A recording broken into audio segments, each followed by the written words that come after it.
bem-vindos ao podcast Performance para Resultados. Eu sou o Cristiano, sou CEO da Metris. Esse é o nosso podcast. E a gente, nesse podcast, traz empreendedores para falar sobre negócios, vendas, performance. E hoje a gente trouxe, né, um cara aqui que é muito parceiro, que a gente conhece há um bom tempo. E seja muito bem-vindo, Myron, aí ao podcast. Prazer, queria que você falasse um pouquinho aí quem que é o Myron. E depois a gente começa nas perguntas sobre negócios, performance, vendas. E aí vamos vendo o que vai acontecendo aí. Maravilha, maravilha. Primeiro, obrigado pelo convite. É uma honra para mim estar nesse podcast, nessa iniciativa aí muito bacana.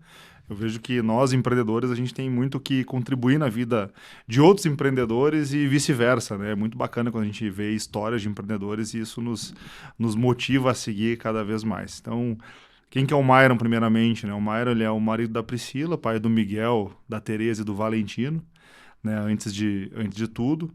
Atualmente estou à frente da iBob, que é uma empresa, uma plataforma omnichannel, né, de vendas de acionamentos de máquinas e automação industrial. Toda a parte de motores, motorredutores, produtos de automação industrial, a gente vende por vários canais, né? Desde o e-commerce, marketplace e inclusive vendas B2B. Legal, legal. E explicando um pouco melhor para o pessoal, né? Quem que é a iBob, de onde é que veio, de onde é que surgiu. Legal. Porque uma das coisas que eu fico pensando e que a gente estava discutindo aqui antes, né? É que aqui na Serra Gaúcha, o empreendedor tem muito aquela cultura, digamos assim, mais conservador. Não é muito da internet, né? E eu sei que a iBob fez o caminho contrário, né? Você basicamente está usando da internet para divulgar a marca, divulgar os teus produtos, serviços, né? E tá conseguindo crescer. Então, explica um pouco pra galera aí o que é a iBob, né? Qual que é a ideia de vocês de negócio e o que vocês já conseguiram construir. Legal. A iBob, ela nasceu, né, como tu mesmo comentou, aqui na Serra Gaúcha. Eu trabalhava há muito tempo dentro de uma fábrica de motores elétricos, foram mais de 14 anos que eu trabalhei dentro dessa fábrica. E logo depois da pandemia, eu estava na cadeira de diretor industrial e eu observava a curva de clientes, né, de clientes que estavam crescendo principalmente junto conosco, porque checar os top ali se repetiam muito durante os meses. Então eu queria enxergar quem que estava crescendo mês a mês com a gente.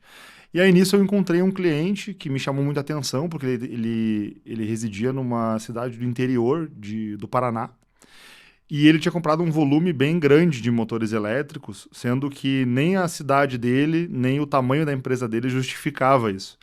E aí, naquele momento ali, logo depois da pandemia, eu descobri, através desse cliente, que era possível vender motor elétrico pela internet. Até então, isso era inimaginável dentro da fábrica, era uma coisa muito disruptiva e sempre com aquele discurso que não, é muito técnico, precisa de muita especificação, né? Sem um auxílio humano não tem como vender motor pela internet.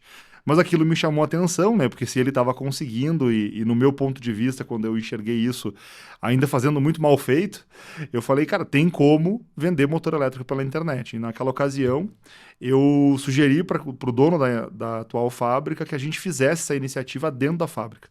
Então a iBob, ela foi uma iniciativa que ela nasceu dentro da indústria, dentro da fabricante de motores elétricos aqui da Serra Gaúcha.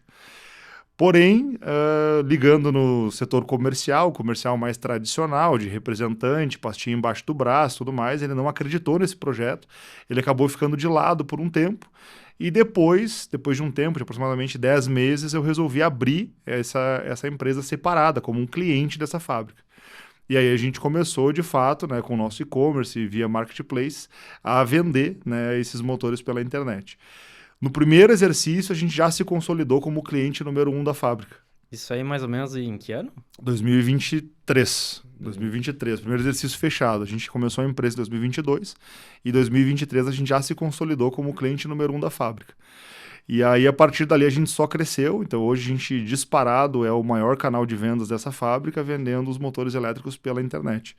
Então, a gente vende por vários canais, né? Um dos deles é o Mercado Livre, então a gente é a loja oficial no Mercado Livre, na qual a gente consegue distribuir não só os motores agora, como outros fornecedores também que a gente tem nesse ecossistema.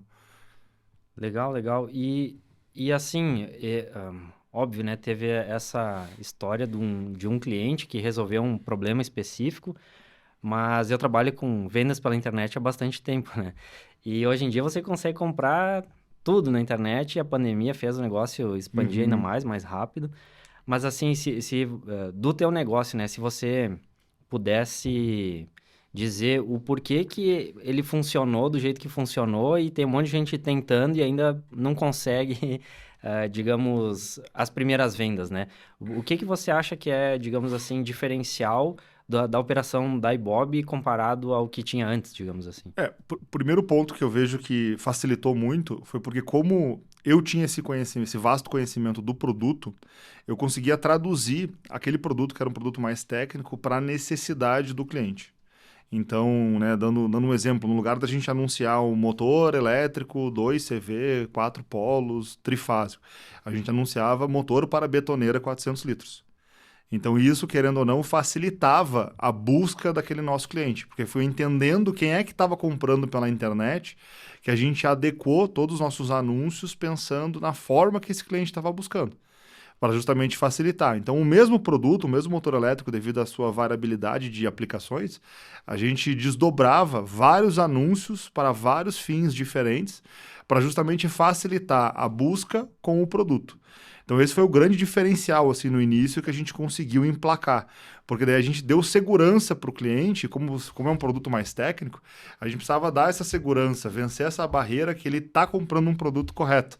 E não é um produto barato, né? O nosso motor mais barato é em torno de R$ 800. Então é um produto que tem um receio, né? Um nível de segurança que ele precisa vencer para conseguir efetuar essa compra na internet. Então a gente procurou utilizar elementos de comunicação, de marketing, para conseguir fazê-lo que ele tenha esse conhecimento, que ele tenha essa segurança para executar essa compra.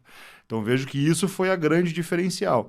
E o segundo ponto é que essa proximidade com a fábrica ela fez com que a gente incorporasse a operação online de forma profissional desde o início. Eu vejo que isso o pessoal erra muito. Que a gente não tratou a venda online como na garagem de casa, de qualquer jeito, eu mesmo ali entregando, coisa parecida.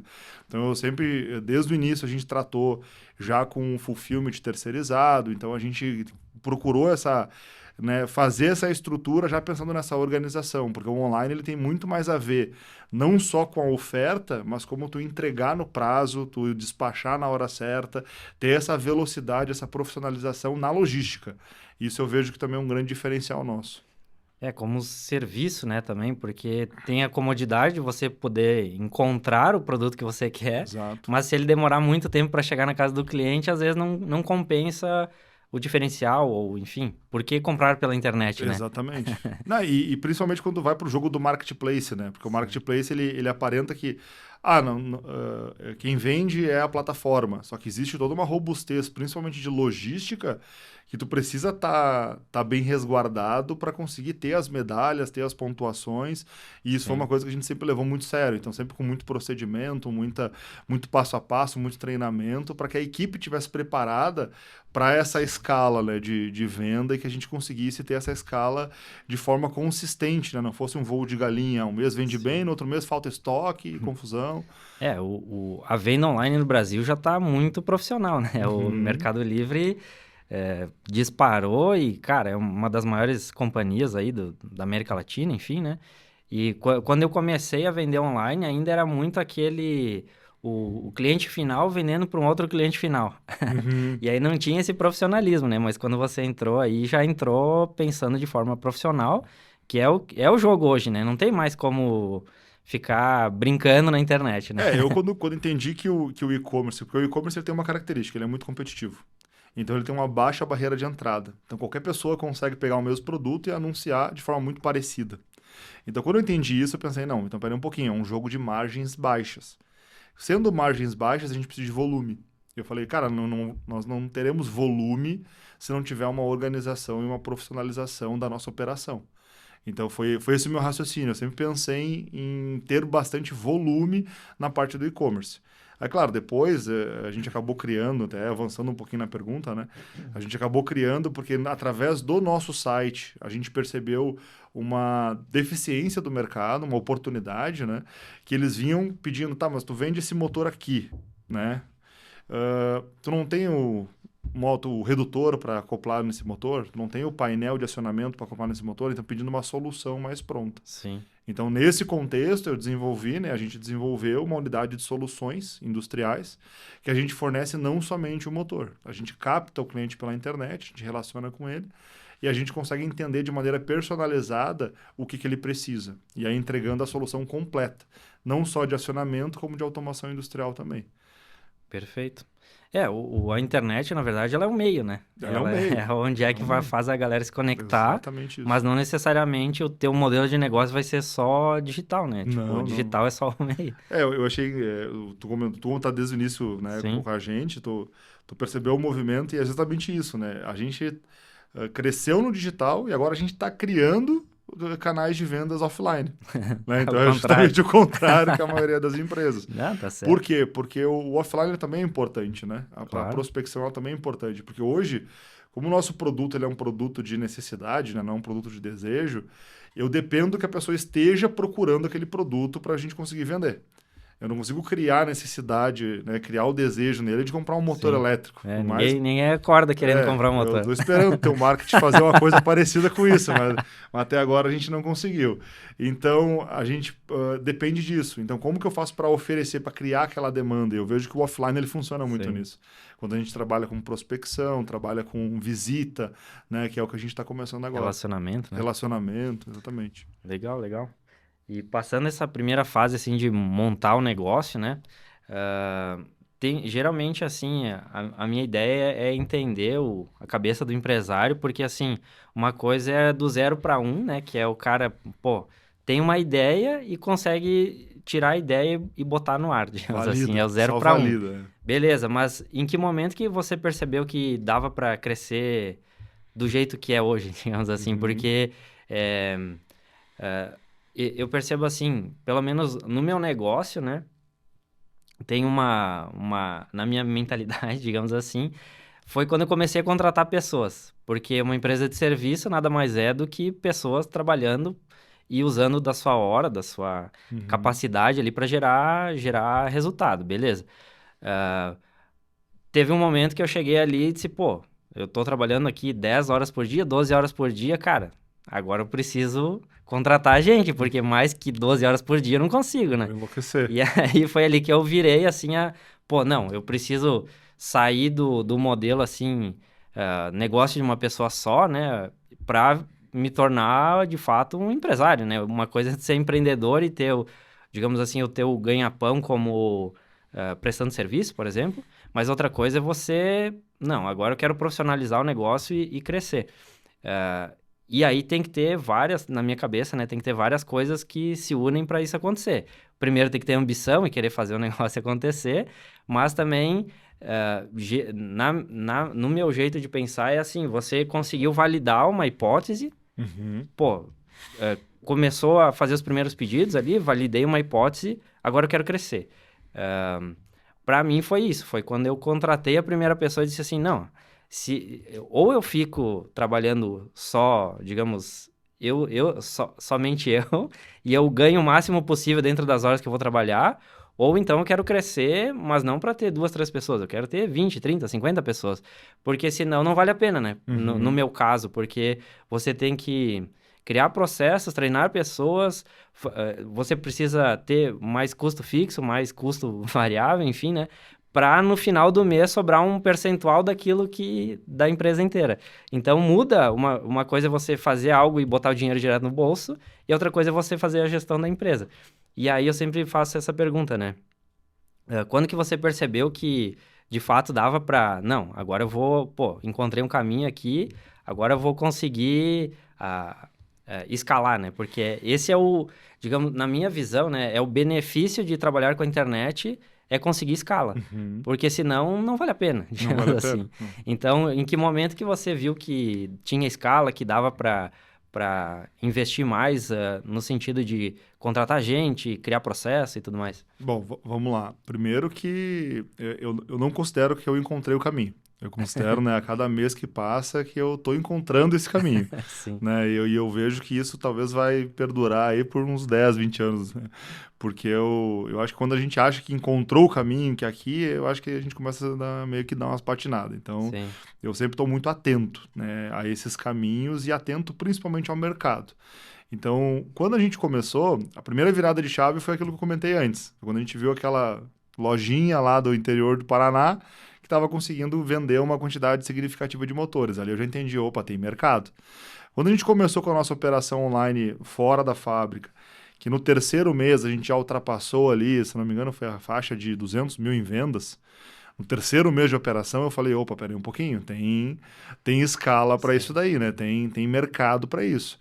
E o terceiro ponto foi quando eu percebi que, observando o perfil de comportamento dos nossos clientes e do usuário, eu percebo que a gente está numa crescente muito grande no e-commerce dentro do Brasil. Então, olhando sempre o mercado e entendendo como que a gente vai se posicionar para esse mercado. Por quê? Porque, por exemplo, nós vendemos para todos os estados do Brasil todos os meses. Tá? Esse é um dado. Porém, dentro de São Paulo, por exemplo, São Paulo capital não é onde eu mais vendo. E aí eu fico pensando, oh, mas por quê, né? Você tem a maior concentração de pessoa, de PIB e tudo mais. Porque lá tem muita oferta ainda do meu produto.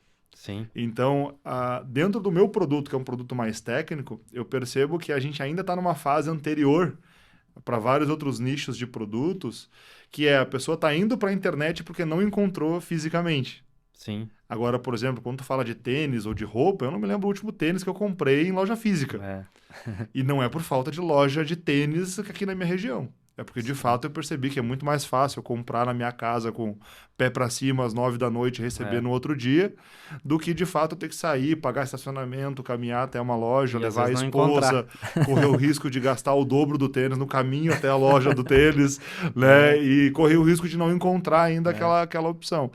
Então, eu vejo que a gente está numa crescente muito grande, né? Até os próprios dados de quanto do nosso comércio é eletrônico, é online Sim. e o quanto que é offline.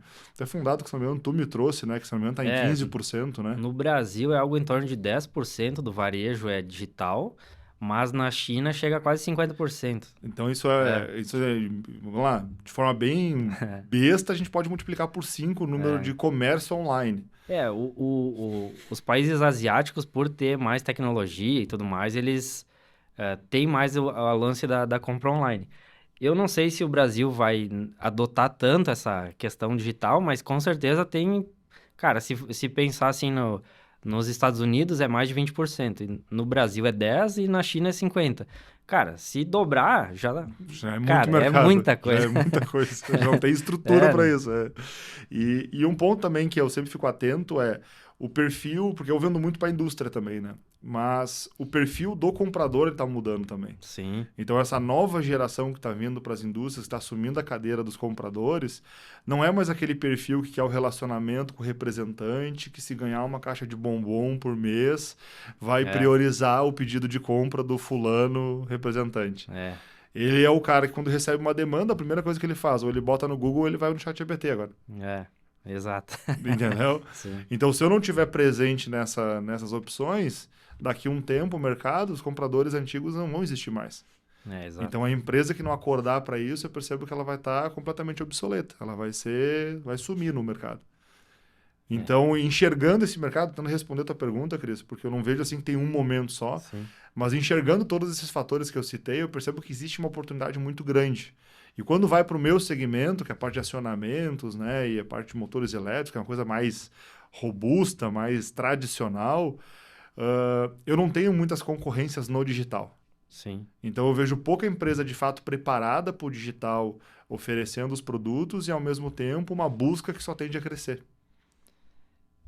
Então Entendi, essas entendi. duas É. coisas me faz pensar que, cara, eu preciso fazer algo grande. Eu preciso realmente conduzir esse movimento do digital para a indústria.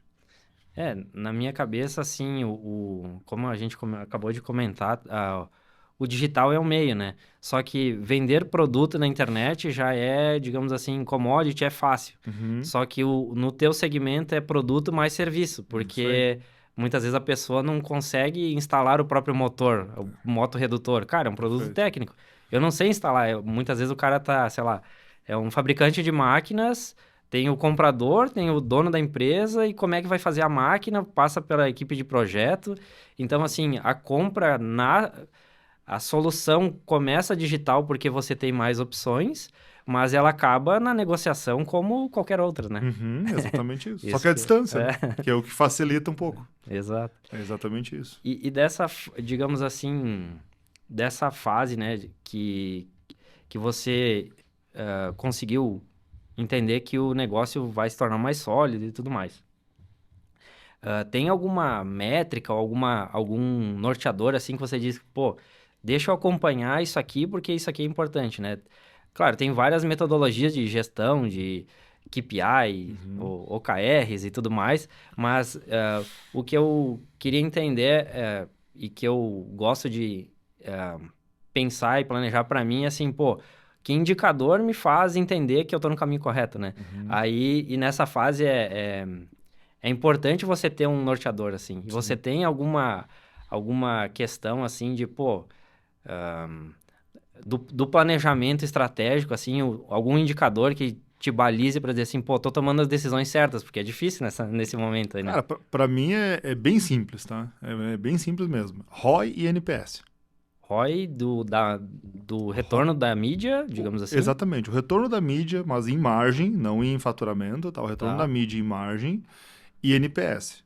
Que Ou é a seja, qualidade do é serviço. isso aí. Sim, Meu LTV, né, meu lifetime value, tá maior do que o CAC, do que o custo de aquisição daquele cliente, e sim. ele tá ficando feliz com aquele produto, cara, sinal verde para acelerar.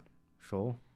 Para mim é bem, Facilita, né? para mim é bem simples. Aí Facilita. é essa a conta. Para mim esses dois indicadores é a conta para acelerar. Aí o restante é dever de casa, né? O Sim. restante é treinamento de time, contratação de pessoas, aí é toda a parte da estrutura mesmo que a gente tem que ter. Exato. É nisso mais ou menos que eu queria entrar agora, que é assim, pô, beleza, então o negócio, você identificou que tinha uma oportunidade, conseguiu implementar ela, e agora, e hoje, assim, né? Como que funciona a estrutura de vocês? Quais são os principais canais que vocês trabalham? E também no sentido, assim, de qualidade, porque, como a gente comentou, né? Tem a questão da qualidade do serviço.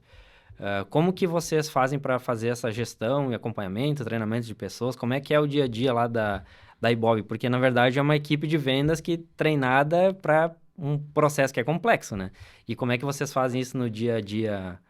Esse é o maior desafio, né? Essa é a dor de cabeça, porque isso é muito curioso, né? Porque quando a gente fala de growth, né, que está muito na moda, É, né? Tem muita gente que correlaciona growth com o digital, com estratégias de marketing digital. Mas a realidade, não desmerecendo quem faz, que essa é a parte mais fácil, sim, sim. né? Porque o difícil mesmo é o quê? É ter time preparado para conseguir acompanhar o crescimento que a escalabilidade do digital ela traz, né? E principalmente quando vem para o nosso caso, que a gente depende de produto físico, né, para poder montar a solução, logística, transporte, e depende de uma venda mais consultiva, que requer uma capacidade técnica, isso aumenta um pouquinho a nossa dificuldade, a nossa curva de aprendizagem, para poder acompanhar a escala, né, que a Sim, gente teria. Então, basicamente hoje, o nosso grande desafio é exatamente esse. É sim. conseguir acompanhar desempenho, é conseguir fazer as pessoas evoluírem, é treinar essas pessoas. Então, de forma prática, como é que a gente faz, né? O primeiro ponto é a gente tem uma cultura muito bem estabelecida. Esse é o primeiro passo, né? Então, a nossa cultura, os nossos valores, eles são completamente inegociáveis, são completamente aplicáveis, a gente traduz em comportamentos e fatores específicos para poder fazer o recrutamento. Eu entendo muito que a cultura ela começa no recrutamento. Se tu não sabe a tua cultura, tu recruta qualquer um. Exato. E aí, normalmente, tu vai descobrir que não deu certo 3 meses depois. E aí, nisso, se foi a tua escala. Exato. Então, esse é o primeiro ponto. Cara, 6 meses perdido. Uma Não, contratação errada. é isso aí. 6 meses perdido, um tempo que tu não recupera, É, né? E sem falar se tu ainda pode até contaminar a cultura dos demais nesse meio do caminho. Então, eu vejo que o ponto principal começa ali, é no recrutamento. Então, a gente tem uma estrutura muito forte para poder recrutar. legal. Recrutou, a gente tem um onboarding muito intencional. tá? Na qual a pessoa ela entende exatamente quais são os fatores de cultura, né? Através da nossa... Nós temos uma plataforma educacional que a gente treina todos os nossos colaboradores. A partir disso, tem uma prova de cada um dos termos da cultura, tem uma prova que ela precisa passar, tá? Que ela tem que tirar no mínimo 9 ainda, não é média 7, tá? Tá no mínimo Essa é 9, E se não passa, tem que voltar para fazer os vídeos de novo, para daí poder fazer a prova de novo. Se não passa pela segunda vez, já é um bom indicativo que erramos no recrutamento, né? Então existe toda essa questão do onboard que é executado e depois o treinamento técnico, né? Que daí esse eu vejo que é um pouco mais demorado, porque se a gente acertou no recrutamento, significa que culturalmente a pessoa ela tem fit com a empresa. Sim. Então, a partir daí, não quer dizer que a gente ganhou. Sim. Quer dizer só que a pessoa não é errada em termos de comportamento. Agora, ela precisa ser treinada tecnicamente dentro da cultura, dentro dos processos da empresa, né? Então, daí começa treinamentos técnicos para a gente conseguir fazer ela performar. Legal. Nessa parte de cultura, eu também tô no momento aí de... A gente contratou uma consultoria de RH, recrutamento e seleção, e essa foi o primeiro mapeamento que a gente fez, né? De entender qual que era a nossa cultura para daí desenvolver a jornada do colaborador. E eu nunca tinha feito isso antes, né? A gente fez esse ano. E, cara, realmente, porque se você não sabe quem que é, para onde é que você vai, quais são os teus valores, né? Como a diretoria, os colaboradores e tal, cara, não adianta botar alguém para dentro que tá desalinhado, né? É o principal passo. E daí, no caso, vocês têm uma pessoa interna que cuida de pessoas, né? Temos. No caso, a gente tem terceirizado pelo nosso momento, digamos assim, né? Mas eu acho que cara, para toda empresa, né? A parte de pessoas é fundamental, né? Que independente de ser terceiro ou interno, né, o trabalho ele tem que ser feito. Sim. Né? O ponto não tem como recrutar se tu não souber exatamente quais são os teus valores e o que é importante na questão comportamental daquelas pessoas. Porque senão o recrutamento ele é um tiro no escuro, né? E aí, por melhor que a pessoa seja tecnicamente, isso no longo prazo a conta ela não vai fechar. Exato. Eu fico me lembrando, digamos assim, das empresas que eu já passei, os times que eram bons e os times que não eram bons. Cara, dá pra ver que os times que eram bons é porque eram alinhados culturalmente, Isso né? aí. Da cultura. Exatamente isso. Não na parte técnica, porque parte técnica hoje em dia todo mundo estuda, todo mundo tem chat GPT, o técnico vai dar um jeito. Dá um jeito, né? Mas a cultura... Desde que ele tenha a atitude correta, né? Mas técnico Exato. Se resolve, né? E nessa fase, digamos assim, obviamente, né, uma empresa nova já tentou muita coisa que não funcionou, né? Sim. Queria saber também, porque assim, muito se fala assim, pô, na internet aqui a gente tá fazendo podcast e tal, tem muita gente que só conta a história bonita, né? Certo. Não, como eu faturo milhões, como dá tudo certo, como minha BMW lá, sabe? Sim. Todo mundo conta só a parte bonita, né? Bairro. Mas tem a parte do empreendedor, eu acho que chama a atenção de outros empresários que podem estar nos assistindo, né? Agora, inclusive, né, pessoal, nosso canal do YouTube, a gente já tá com quase 500 inscritos, então quem tá assistindo até agora, por favor, se inscreva aí, porque a gente tem uma meta que é chegar nos 1.000 inscritos ainda esse ano. Então, pô, se inscreve aí e vamos para cima. Eu acabei me perdendo aqui na parte eu tava contando a história, eu fui chamar a galera para assistir o YouTube. Mas... Dos erros, né? Na verdade, assim, os erros. Nesses últimos anos que vocês estão empreendendo e crescendo, né? Devem ter tido diversos erros. Mas tem algum erro, assim, que, como que eu não me toquei disso antes? Ou que digamos assim, fez você mudar a tua visão de empreendedor para, dar um salto mesmo de qualidade? Vários, né? Vou fazer um podcast só sobre erros, né? Mas vários, né? Eu vejo que a jornada empreendedora ela é muito isso, né? É muito ir reconhecendo os erros, aprendendo com eles e não desistindo nesse processo, né? Porque quem diz que começou... Eu nunca vi uma história de alguém bem-sucedido que falou, não, comecei do zero com uma ideia, não tive sufoco nenhum, foi tudo reta. Tranquilo, linha reta, e hoje sou multimilionário. Não conheço até hoje, tá? Então, eu vejo que são justamente esses erros e a resiliência, né, que nos suporta durante esses erros é o que de fato nos traz para o sucesso, né? Mas vários, né? O primeiro deles foi não entender a parte tributária do negócio que eu estava fazendo, por ser uma coisa nova, existia muitas oportunidades dentro da legislação brasileira que trariam benefícios para a operação e eu demorei para perceber isso, né? Eu poderia ter percebido antes, se teria custado muito menos em impostos, que é Claro. importante no Brasil. A gente sabe que um dos nossos maiores sócios é o governo, né? Então, isso era importante. A cultura que hoje a gente tem muito forte não nasceu muito forte. Na verdade, foi um erro cometido num recrutamento que depois de um vasto treinamento com um determinado colaborador e um investimento em cima dele, que acabou não funcionando, eu percebi a importância na prática, né, da cultura, de ter uma cultura forte dentro da empresa, né, dentre outros, né, não medir a margem de contribuição de forma correta dos produtos, isso também é um problema, porque o digital ele tem muito disso. Ah, tal produto tá vendendo muito, beleza, acelera. E aí quando vê tá vendendo 200 unidades por mês, Prejuízo. e aí com prejuízo. Isso aí também não funciona, então tem vários erros no caminho, assim. O próprio ERP, né, que a gente está trocando agora, mas a gente demorou para fazer essa troca, então não tinha um sistema sólido que nos trouxesse os números de maneira fidedigna, né, a operação. Então, enfim, eu vejo, eu trato muito bem os erros porque eu vejo que eles fazem parte, né, desse crescimento. Então, o que importa na vida é a gente não cometê-los de novo, né? Mas não... Aprender, né? Aprender com eles e não cometer. Eu quero cometer novos erros. Só não os mesmos, né? Não os mesmos. não cometendo os mesmos, já tô feliz. Show de bola.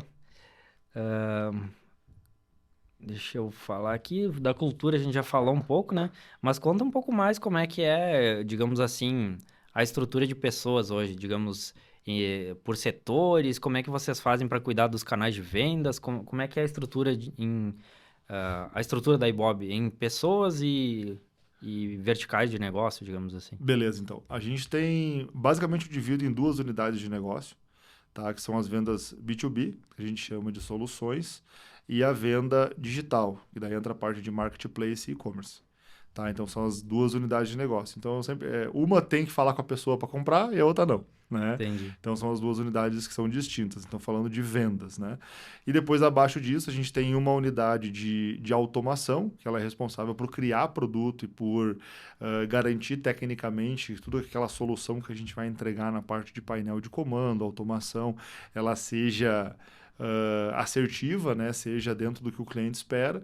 Aí a gente tem um setor específico de experiência do cliente, que faz toda a parte logística, né? Ela coordena a parte de operação e já garante que o cliente vai ficar satisfeito com aquilo. Então, eu optei por deixar no mesmo setor, né? A parte de experiência do cliente e operação, justamente para ela poder perceber que aquela operação ela impacta em alguém. Né? Sim, então, sim. E tem funcionado, tá? Eu já discuti com alguns empresários em deixar separado, né? Mas tem funcionado.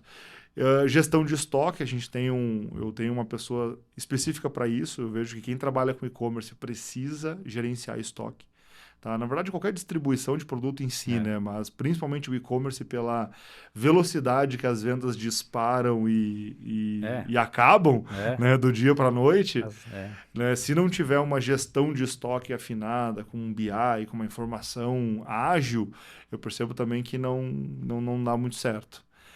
Né? Então, e basicamente é isso, né? E depois, claro, toda a estrutura normal, né? Financeiro, a parte de pessoas e cultura, que a gente tem uma vertical também dentro de casa. Legal, legal. E agora a ideia é falar um pouquinho do futuro, né? Digamos, ok, a gente já percebeu, né, que vocês estão se estruturando e já tem uma cultura, já tem processos e tudo mais. Mas uma coisa que eu também gosto de conversar é assim, pô, claro, os grandes empresários, eles sempre têm esse lance de querer fazer muito mais, e daí mesmo se eles errarem, eles já cresceram, né? Então dá pra ver isso, né? E uma coisa que eu acho interessante é saber assim, pô, aonde que vocês almejam chegar, né? Qual que é a ambição da Ibob, porque, como a gente falou, a gente tá num mercado que tá crescendo, o digital, na minha visão, tem pouca gente que consegue fazer isso com profissionalismo. Então, assim, a gente, sendo prestador de serviço, né, de marketing, eu vejo, assim, que tem muito cliente que tem potencial, mas faz as coisas de uma forma muito amadora. Aí ele acha que o digital não funciona. Só que, na verdade, assim, às vezes você vai melhorando, melhorando, melhorando, cara, é meio que imperceptível, é quase fazer academia, assim. Uhum. Pô, o cara vai um mês, cara, olha no espelho, Só nada. dor. É, só dor. Só dor nas Aí tu vai pernas. melhorando, melhorando, melhorando, daí de repente, assim, tu olha, opa, tem um músculo novo aqui, né? Na academia é assim, na academia é assim, e na empresa, no e-commerce, eu também vejo um pouco disso, né? Tipo, você vai melhorando gestão de estoque, estratégia de frete, prazo de entrega, vai melhorando o cadastro de produto, vai melhorando o atendimento, vai melhorando diversos pequenos detalhes que parecem imperceptíveis para quem está de fora, mas para quem está de dentro, assim, você vai... aqui aumentou 5% a conversão, ali 10, ali 15, ali 5. E no fim do mês, isso aí gera um resultado gigantesco, né? Então, na minha cabeça, assim, existe uma diferença grande entre quem entra pro digital para testar, para tipo assim, vou entrar na piscina, bota só o dedinho ali e Uhum, dizer, cara, uhum, uhum, e quem entra que nem você fez, que diz, não, uhum. eu vou colocar uma logística profissional aqui porque eu quero vender de verdade, né? Senão não vale a pena. E eu, na minha visão, quem entra assim com cabeça de crescimento de ser vencedor, digamos assim, geralmente consegue, porque o Brasil é gigantesco, a demanda é gigante, tem pouca empresa profissional, algumas daquelas que são muito grandes, mesmo assim, não conseguem atender toda a demanda, porque, enfim, são muito grandes e não conseguem absorver necessidades específicas, né? Então, assim, qual que é pensando no futuro, né? Qual que é a ambição da Ibope? O que que vocês Legal. planejam aí para os próximos, sei lá, 3, 5 anos? O que que tá na cabeça? Beleza, beleza. Eu costumo dizer que a nossa visão, Cris, é montar o maior ecossistema de acionamentos e automação industrial do Brasil, tá? Porque eu vejo que eu tenho na minha frente duas grandes oportunidades. Uma é a do digital, que a gente acabou de falar, que tende a crescer com um perfil de comportamento dos compradores das indústrias que tende a mudar, né? Cada vez mais, já está mudando em vários lugares. E o outro ponto é a própria automação industrial no Brasil. Por quê? Porque quando a gente traz a questão dos números de automação industrial, o mercado de automação industrial no mundo ele é trilionário. E menos de 1% é o mercado brasileiro perto do mundo. Então, isso mostra que a gente ainda não tem a cultura de criar automação, né? Automação industrial dentro das empresas, das indústrias, das máquinas. E com isso, eu vejo duas grandes oportunidades. Porque como aculturar, né, um país que a automação industrial ela é viável, ela é possível, né? Então, pensando em termos de futuro e utilizando do digital e desse gap de automação industrial que nós temos no Brasil, o que que a gente está fazendo? A gente está criando uma comunidade de integradores na qual a gente vai entrar para a parte de educação. Então, a gente quer educar profissionais, né, de elétrica, principalmente, nesses produtos de automação, para com isso a gente difundir a automação industrial no Brasil. Legal. Né? Claro que isso também vai servir, né, dentro do nosso planejamento, porque o que começou a acontecer? A gente entrega a solução pronta para o nosso cliente, que nem eu tinha explicado antes. Aí ele pergunta, tá, você instala aqui? Só que daí existe uma barreira. Qual que é essa Sim, barreira? Eu vendo para o Brasil inteiro. E sim, aí é uma instalação no Tocantins, uma no Manaus, outra em Minas sim, Gerais. E eu não quero ter um exército de gente contratada da Ibope, Brasil afora, viajando, e sim, que é uma coisa ineficiente, antiquada e ruim para todo mundo. sim, sim, É ruim para quem viaja, fica fora, né, fica sim, longe da família, dormindo em hotel, né? É ruim para quem paga, porque existe um custo sim, a respeito disso, então é ruim para todo mundo. Então, com essa comunidade de integradores que a gente quer fazer, a gente quer conduzir essa educação, ensinar os profissionais a mexer nos nossos produtos, a mexer em inversor de frequência, né, painel de comando, a parte de supervisório, e com isso a gente contar, gerar demanda para esses profissionais Brasil afora para essa mão de obra de instalação dos nossos processos. Legal. Então, isso somado ao fato da gente fidelizar cada vez mais fabricantes de máquinas em soluções que a Ibob tem que levar, que a gente está aumentando a tecnologia dos maquinários dos nossos parceiros, eu entendo que a gente tem um vasto norte de crescimento. Porque a gente vai estar utilizando todas as pontas. Então, eu conecto o fornecedor dentro da nossa plataforma, vendendo através do digital, sendo um canal de distribuição digital deles. Eu entrego diretamente para o cliente, que é o nosso fabricante de máquina, captando ele pela internet.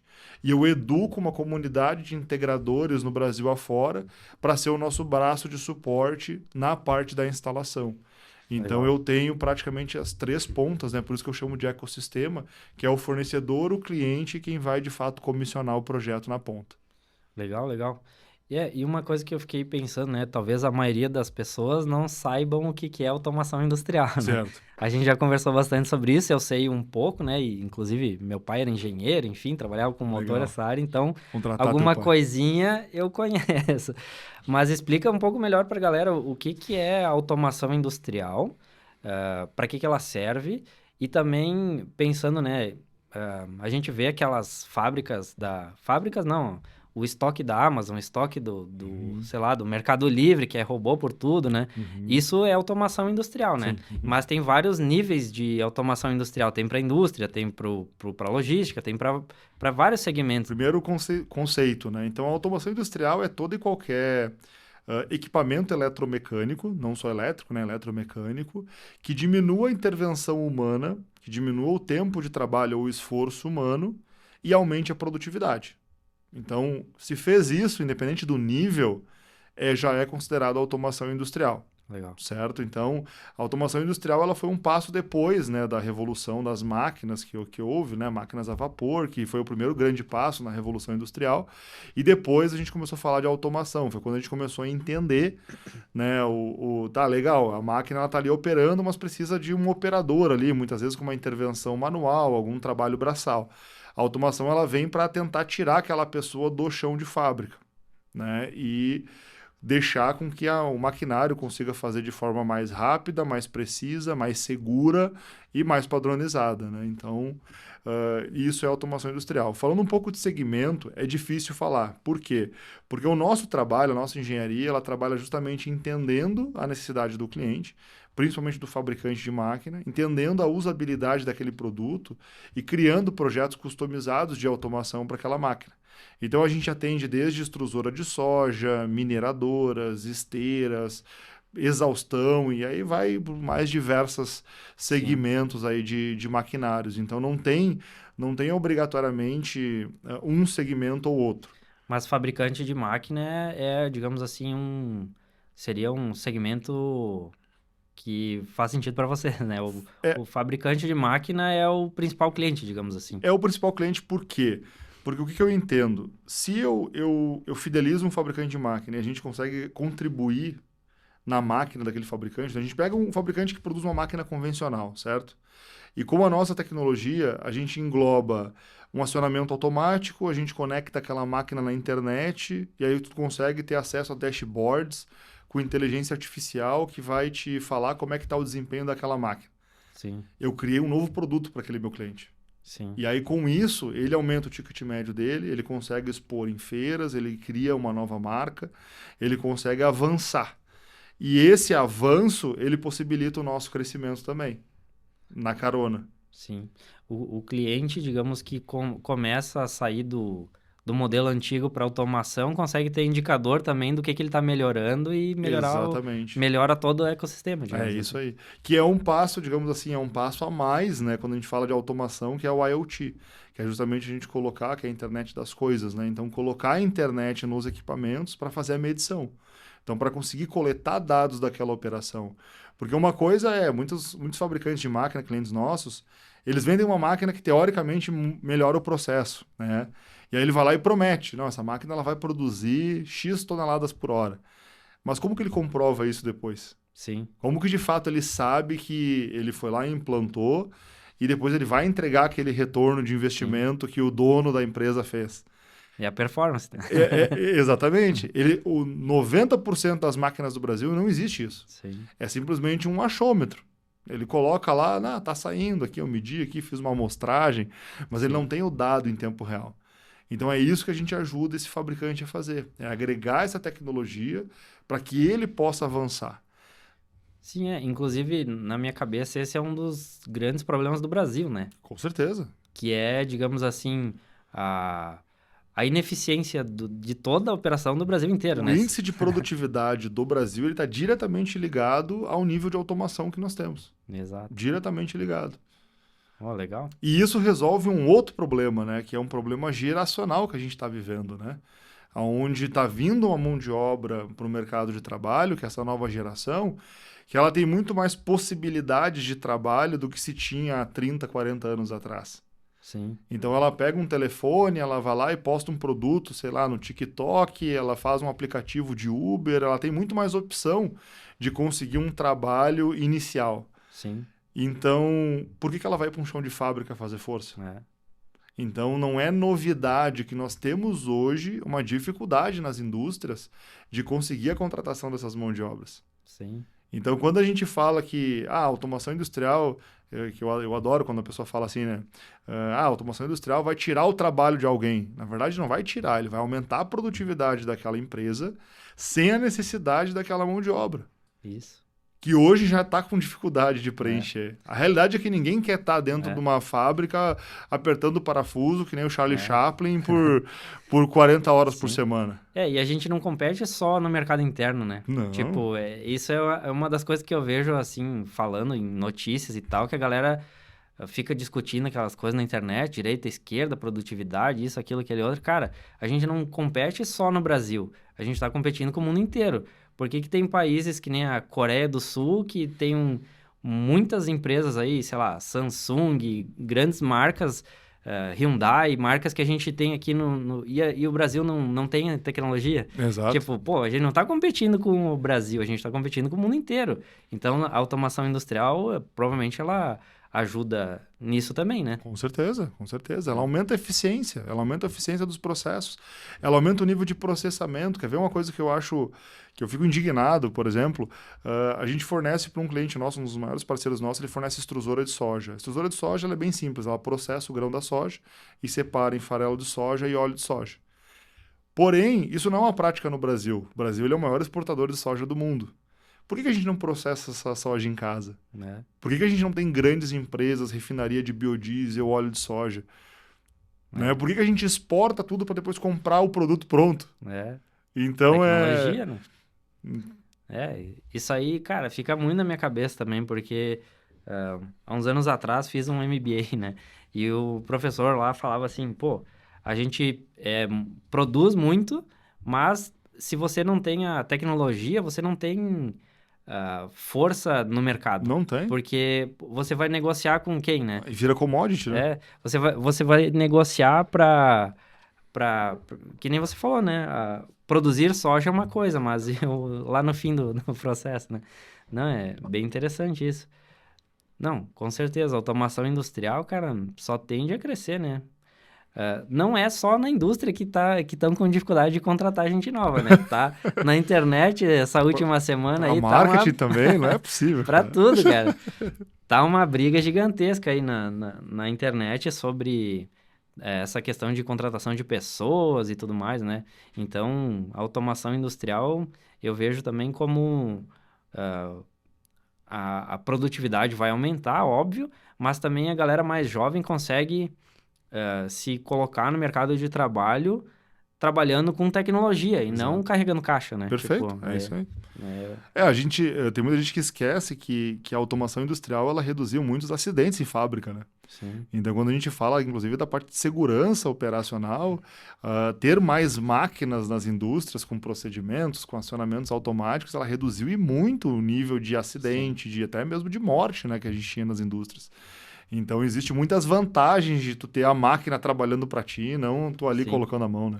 E nas grandes indústrias aqui da região, né, que já visitei algumas aí, você vê, né? As grandes marcas, cara, é tudo automatizado, né? Vai numa Sim, Tramontina, desde o estoque, com previsibilidade e tudo mais, né? Para entrega dos produtos, à produção, né? Cara, fazer uma pia de cozinha, cara, é um robô, cara. Isso aí. Tipo, é lindo ver aquelas máquinas trabalhando, né? Parece uma dança o negócio, é É muito isso legal. aí. Legal, cara, a gente tá aí indo pro final do podcast, né? Que eu acho que o papo foi interessante. Mas agora eu tenho, digamos assim, pra gente mudar um pouco a dinâmica, seria fazer algumas perguntas pra ti o, sobre empreendedorismo, de fato, né? Legal. De forma mais ampla, digamos assim, Uhum. né? Primeiro, né? Se você pudesse dar um conselho lá pro Myron de alguns anos atrás que estava começando a empreender, né? Que conselho você daria para conseguir fazer essa jornada mais rápido ou melhor, digamos assim? Porque agora, depois de um tempo, fica fácil falar, né? Mas lá, 5 anos, sei lá, 8 anos atrás, não me lembro se você chegou a falar quando que iniciou a iBob mesmo? 22. 22 faz... Pô, faz pouco tempo, Faz né? pouco tempo. 3 anos e Três meio. anos, 3 anos e pouco, né? Então, pro Myron de 3 anos atrás, assim, o que que você... O principal conselho? Confie mais em Deus. Pô, esse aí me surpreendeu. Achei que tu ia ir pra parte técnica, na verdade, foi mais pro... Confie mais em Deus. Eu vejo que ah, um dos maiores erros, né? Porque a caminhada empreendedora, ela é solitária. Ela tende a ser solitária, né? Porque mesmo que tenha muitos colaboradores, ninguém vai ter a dor de dono, né? Aquilo lá de realmente ter aquela responsabilidade, aquele compromisso de saber que dia 5 tem folha, dia 20 tem imposto, né? E assim por diante. Então, e que todas as ideias elas são lindas, mas se não der certo, é um só que paga, né? No fim das contas. Então, uma das grandes viradas de chave que me faz suportar quando tá desafiador é ter confiança em Deus. Então eu vejo que todo empresário que tem isso, ele tende a ser mais resiliente, ele tende a acreditar mais nos planos dele, ele tende a conseguir dar sequência quando parece difícil ou até mesmo impossível. Legal, legal. Porque vai ser difícil, né? Vai ser Não, vai ser difícil. difícil. É isso Empreender aí. no Brasil não é pra qualquer um. Qualquer lugar do mundo, eu acho. No Brasil um pouquinho mais. Legal. E aí, pra gente ir pra etapa final, aqui tem algumas perguntas rápidas, que daí eu acho que é mais aquele estilo Maria Gabriela, sabe? Legal, legal. Marília e Gabriela, só os 35 mais que vão Essa saber, galera né? da nossa faixa etária que vai lembrar. E aí a primeira delas. Então, o que é empreender? Resolver problema. Um erro que te ensinou muito. Querer estruturar antes da hora. Uma campanha que deu muito certo. Google. Um canal de vendas que converte mais hoje. Google. Qual a tua ferramenta de marketing favorita? Se eu falar Google de novo, vai parecer merchan. Canva. Canva, bom. Onde vocês pretendem chegar? Ter a maior comunidade de automação industrial do Brasil. Um livro ou um conteúdo sobre negócios que mudou a tua vida? Mais esperto que o diabo. Napoleão Hill. Quem deveria sentar aqui no próximo podcast? No próximo podcast, tem que ser da região, não? Não. João Borgnoli. Bom, conheço ele da internet. Então, pô, Se quiser, eu faço a ponte. Se tiver aí na serra aí, próximo convidado. Então, pô, cara, gostaria primeiro de te agradecer, né? O nosso podcast aqui, acho que o papo foi bem interessante. Óbvio que a gente teria muito mais para conversar e se aprofundar na parte técnica, mas eu acho que para um primeiro podcast aí eu acho que tá muito bem elaborado aí as ideias da iBob. Quem não conhece a iBob, né? iBob.com.br, né? Vamos fazer o merchan. Como é que a gente acha a iBob na internet? Instagram, @ibob.com.br. Só coloca iBob no Google que senão funcionar com o dele. E o Myron, como é que a gente acha o Myron na internet? @MyronBecker1 é o meu perfil pessoal e profissional. A gente também tá se posicionando aí. Legal. Então, ó, acompanhe o Myron, segue lá o Myron no Instagram. E a gente vem chegando a mais um final de um podcast aqui, o Myron, baita parceiro. desejamos todo o sucesso do mundo, né? Porque a gente vai batalhar para que isso aconteça. E para todo mundo que assistiu até o final, muito obrigado. Se inscreva no canal, que a gente tem a nossa meta dos 1.000 seguidores ainda esse ano.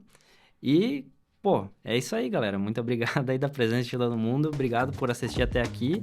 E até o próximo podcast Performance para Resultado.